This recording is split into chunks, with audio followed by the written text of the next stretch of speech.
This is a continuation of my story about trying to find my mother's ashes. So, my cousin placed her ashes at Prescott National Cemetery without letting me know. It's real embarrassing. It's real humiliating. I'm trying to move them to San Diego where she owned her plot, or I might move them to Miramar.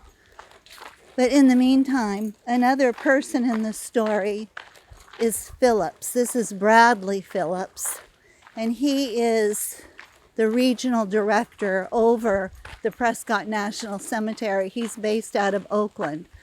So he turned out to be, I still don't understand what he was doing. There's so much of it I don't understand.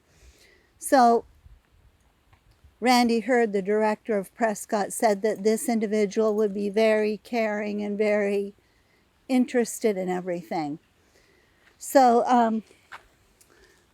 I think I just saw a coyote cross this path up there. Oh my gosh. Anyway, so Bradley Phillips was not caring.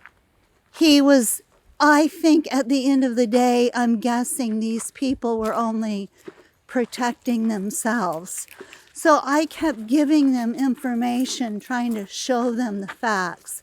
I was trying to show that Scott made false statements. I was trying to show I was next of kin on the death certificate. I sent them all of this information. I showed them I had durable power of attorney for health care. I showed them I was named as NOK in the trust. And oddly, they did not seem to be interested in any of my information. So one day I was talking to Bradley Phillips, and I started to realize that something was wrong, and they weren't taking my information. And I realized in our conversation, he wasn't acknowledging who I was. So I kept saying, "Who am I?" He would not say I was the daughter. And I kept saying, "Who am I? Who am I?" So I felt like I was almost shouting at him. And finally, there was like a silence for a moment. I kept saying, "Who am I?" Finally, he said, "You're the daughter." He did not, this is very weird, he did not want to say I was the daughter. And then at some point, I started to realize, here I'm giving them all this information. And then at some point, I started to realize that if they weren't taking any of my information. They weren't interested. And I think they were trying to create their own narrative. Because as long as I don't exist, as long as they don't take my information, they can have their own information. They can have their own narrative, their own story about the case. My things don't exist. So then if anyone looks into the case, it just looks like I'm a complaining person, and they don't have any of my facts. Well, for instance, I kept sending Phillips information showing that Scott indeed knew my phone number. And he kept saying his counsel wouldn't let him take it. I showed him a phone call, but he said it was a recorded call and he couldn't look at that. But then I realized later he certainly could have looked at the picture of the call. He said his counsel wouldn't let him take it. Of course, I don't have any counsel. This is my counsel. And so then I realized he would not take even the information about the phone call. And he would not take the time and date stamp, the picture of the phone call. So then it's like Scott lied.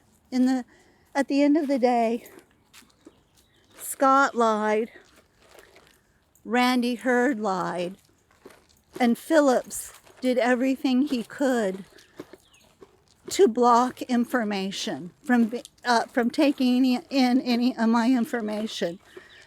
It was an odd situation. And then the other odd part of it is that I asked Phillips on several occasions who was his higher up. Is there a chain of command for making a complaint? And he would not tell me. He said he wanted he was the one designated to take care of it.